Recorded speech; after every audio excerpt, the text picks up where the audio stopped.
ರಾಜ್ಯ ಬಿಜೆಪಿ ಸರ್ಕಾರದಲ್ಲಿ ಮರಾಠ ಸಮುದಾಯಕ್ಕೆ ಆಗಿರುವ ಅನ್ಯಾಯವನ್ನು ಸರಿಪಡಿಸಲು ಶ್ರೀಮಂತ್ ಪಾಟೀಲ್ ಅವರಿಗೆ ಮುಖ್ಯಮಂತ್ರಿ ಬಸವರಾಜ ಬೊಮ್ಮಾಯಿ ಸಂಪುಟದಲ್ಲಿ ಸಚಿವ ಸ್ಥಾನ ನೀಡಬೇಕು. ಮರಾಠ ನಿಗಮ ಮಂಡಳಿಗೆ ಕೂಡಲೇ ಅಧ್ಯಕ್ಷರು ನಿರ್ದೇಶಕರನ್ನು ನೇಮಿಸಬೇಕೆಂದು ಕರ್ನಾಟಕ ಕ್ಷತ್ರಿಯ ಮಹಾ ಒಕ್ಕೂಟ ಒತ್ತಾಯಿಸಿದೆ.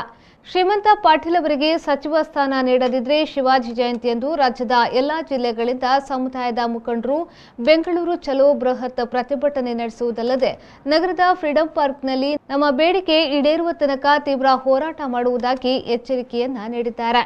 ಕರ್ನಾಟಕ ಕ್ಷತ್ರಿಯ ಮಹಾ ಒಕ್ಕೂಟದಿಂದ ಆಯೋಜಿಸಿದ ಸಮುದಾಯದ ಮುಖಂಡರ ಸಭೆಯಲ್ಲಿ ಸಮುದಾಯದ ಬೇಡಿಕೆಗಳನ್ನು ಕೂಡಲೇ ಈಡೇರಿಸಬೇಕು ಎಂದು ಆಗ್ರಹಿಸಿದರು.